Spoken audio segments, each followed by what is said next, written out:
The same register that belongs to me when it's full is the same one that belongs to me when it's empty and the bills are due.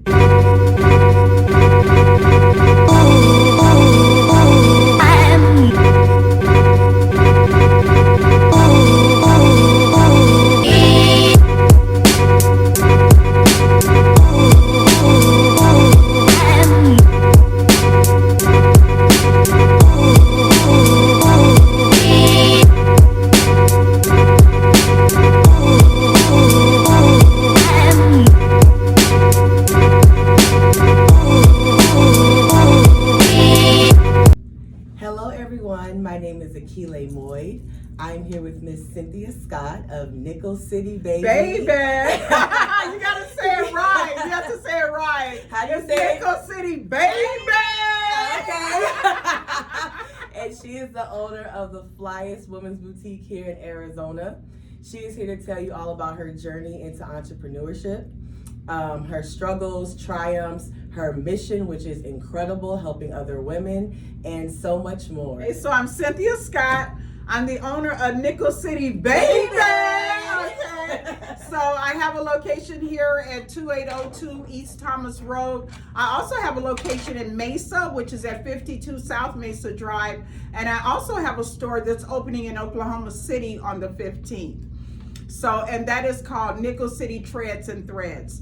So the reason why my store is called Nickel City Baby is because 55 cents of anything that you purchase at my store, I use that to clothe women for free that are getting out of prison, battered homes, and sober living.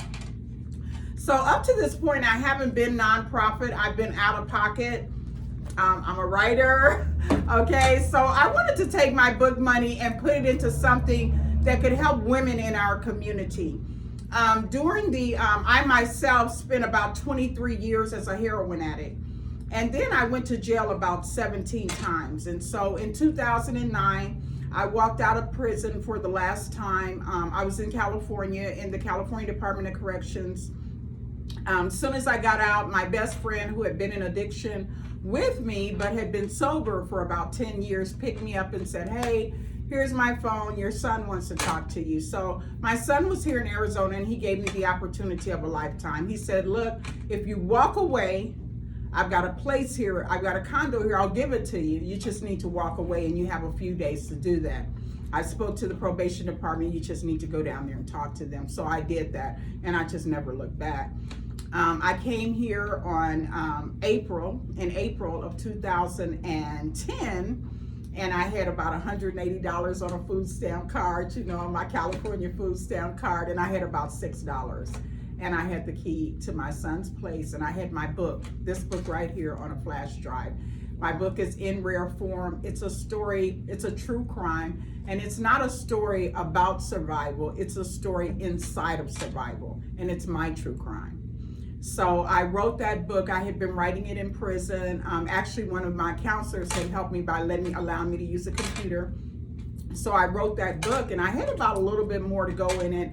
And so I finished it when I got here. And just writing the book empowered me, myself even, to realize that I had a story that needed to be told. And it also empowered me to know that I could do something different.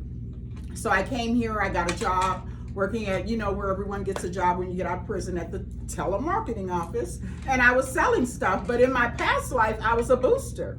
I went in stores and stole clothes.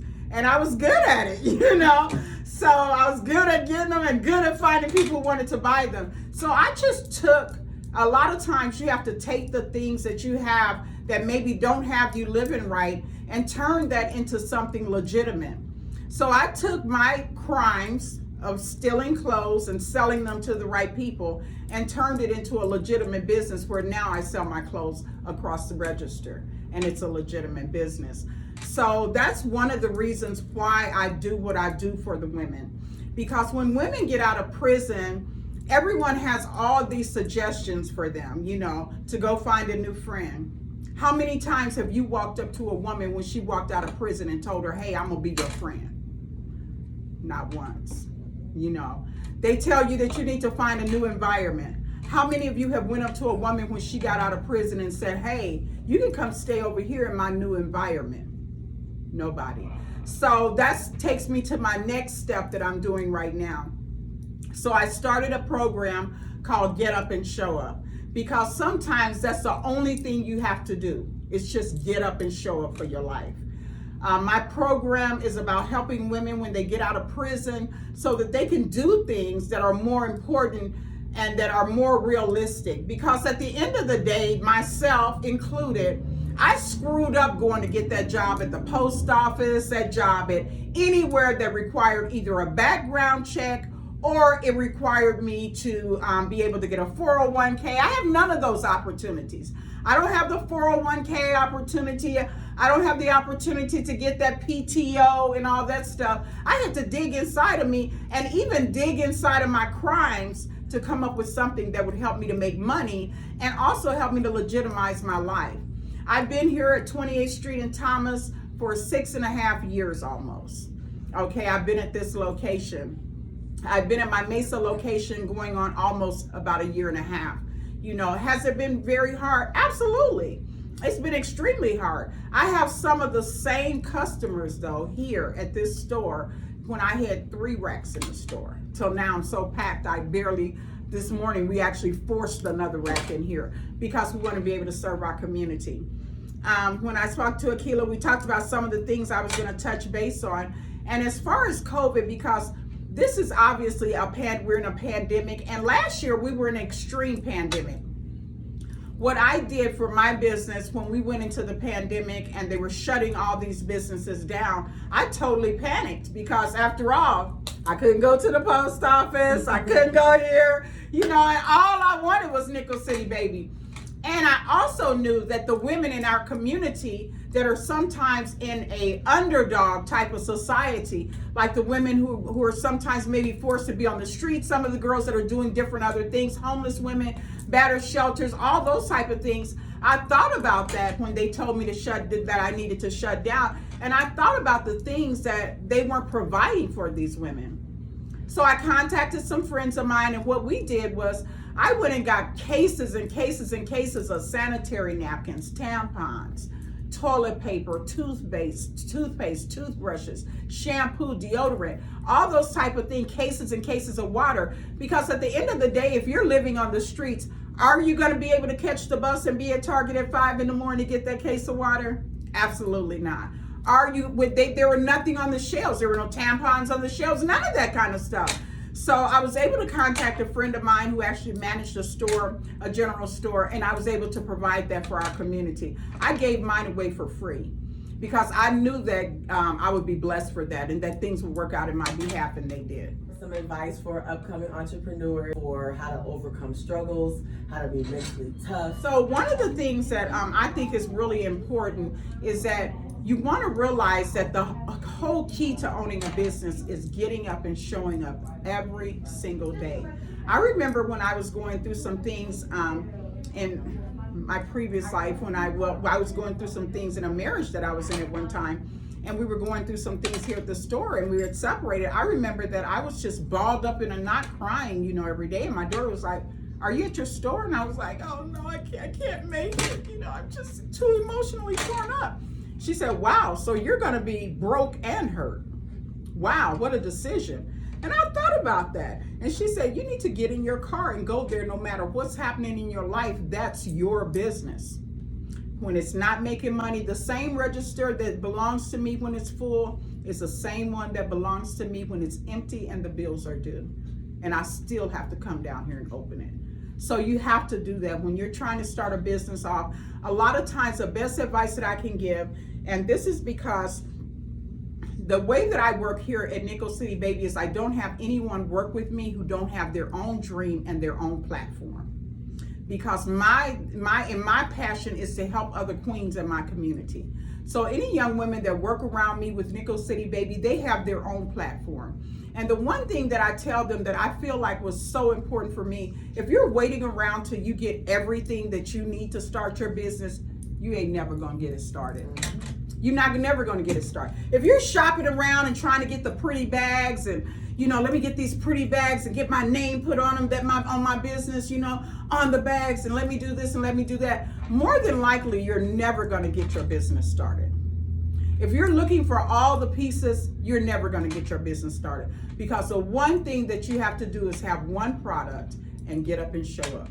You just need you and one product and go from there. I literally started this business literally with just a couple of racks in here, and a girl used to walk from down the street and take a picture in my clothes, post it on social media, and bring it back, and we would do that. So you sometimes, it just takes one prayer, one person, one item, one dream, and one goal. What is your biggest regret as a business owner?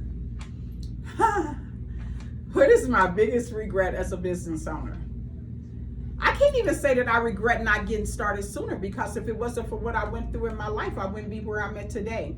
But I think that my biggest regret as a business owner is that sometimes I've missed opportunities that were there for me to advance my business because I was waiting to get a little bit more. I was trying to do something else.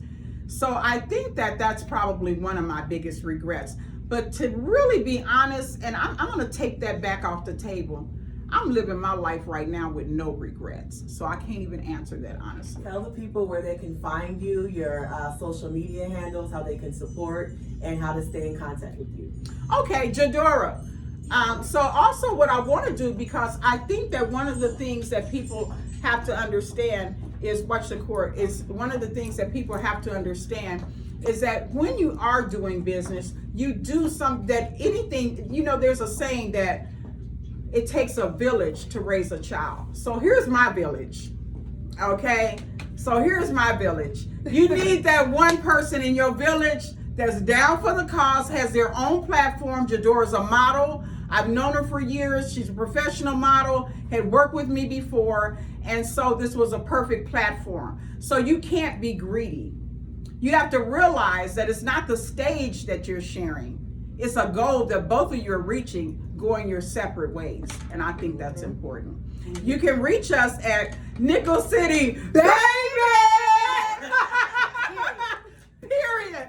At 2802 East Thomas Road. We right on the corner in a loud pink building. You'll know when you get here because you'll see my girls and they'll be outside waving at you.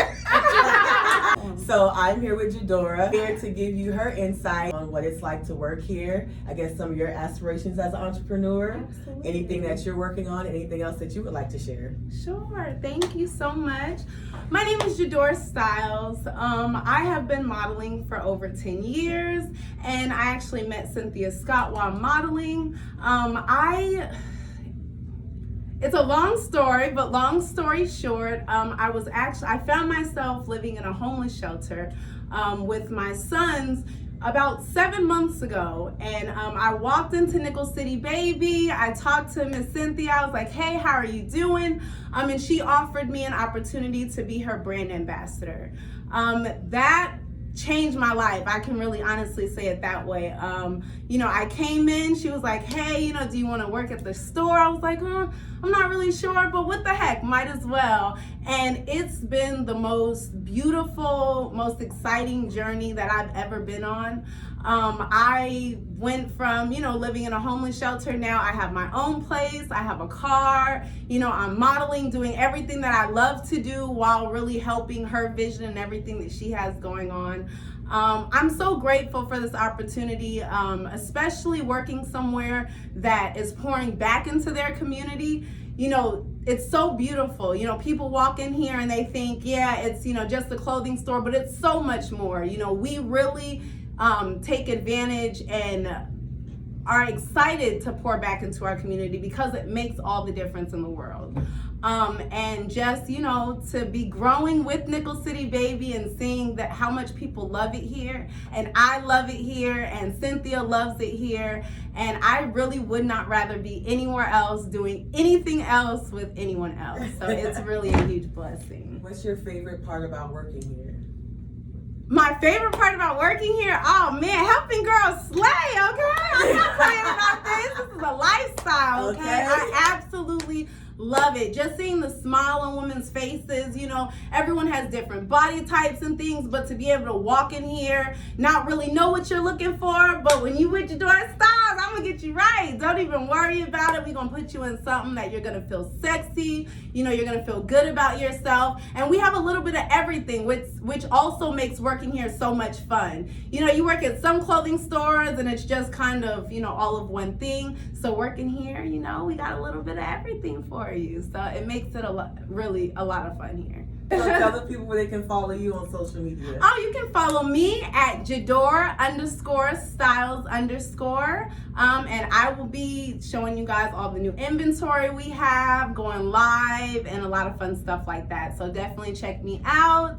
I'm a brand ambassador for, you know, a couple of different clothing lines and that kind of thing. So I stay very active, and I'm also hoping to start making more strides and doing more with the community, feeding the homeless, things like that. Because I've learned from one of the most powerful women I've ever met, you know what I'm saying, to always give back. Always give back, because it's not so much what you can do by yourself, but what we can do together.